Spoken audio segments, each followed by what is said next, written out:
जय जिनेन्द्र।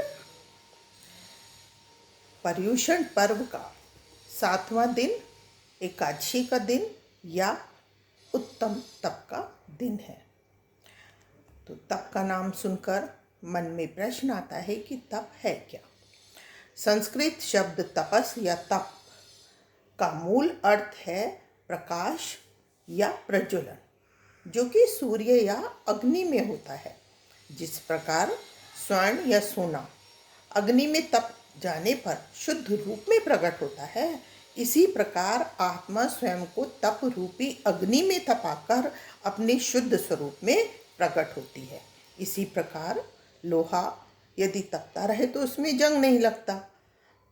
इसी तरह हमारी आकांक्षाओं को भी यदि हम नियंत्रित कर लें, कंट्रोल कर लें, तपा लें, तो मन या आत्मा कभी हमारी अशांत नहीं होगी। अब प्रश्न आता है कि संयम और तप में क्या अंतर है। यदि संयम में भी हमने मन को संयमित किया, नियंत्रित किया, और तप में भी नियंत्रित किया, तो अंतर क्या है दोनों में।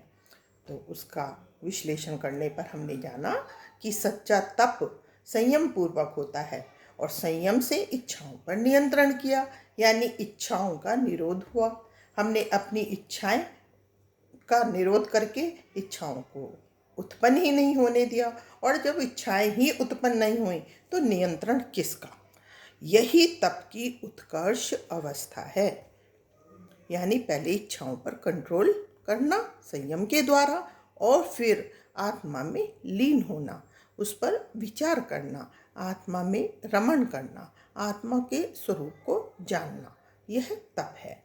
मात्र देह की क्रिया का नाम तप नहीं है, अपितु आत्मा में उत्तरोत्तर लीनता ही वास्तविक तप है।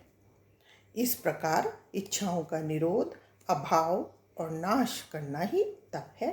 साथ ही तप श्रद्धान यानी सम्यक दर्शन सहित हो, अपनी इच्छाओं के द्वारा हो, किसी के कहने से ना हो, यही असली तप है।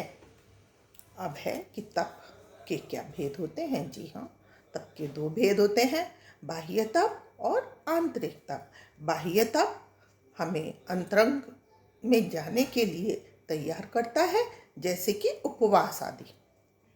और जब हम उपवास करना सीख जाते हैं, थोड़े थोड़े नियम संकल्प करना सीख जाते हैं, तो आंतरिक शुद्धि होती है, और आंतरिक तप होता है जिसे कि प्रायश्चित वगैरह। अब प्रश्न कभी कभी यह भी आता है कि क्या तप और त्याग में अंतर होता है, या त्यागी को ही तप कहा जाता है। तो तप का असली अर्थ वैसे है त्याग। मनुष्य यदि अपनी सांसारिक आकांक्षाओं और अपने समस्त दुर्गुणों को त्याग कर दे, तो वह भी अपनी विवेकपूर्ण न्याय दृष्टि द्वारा सच्चे मन से वही सच्चा तपस्वी है। सदाचार तथा सद्गुणों से मन, हृदय सरल, स्पष्ट और पवित्र होता है, तथा स्वतः ही भक्ति मार्ग पर या धर्म राह पर चलने के लिए तैयार हो जाता है। इस तरह त्याग तप के बिल्कुल समीपस्थ है।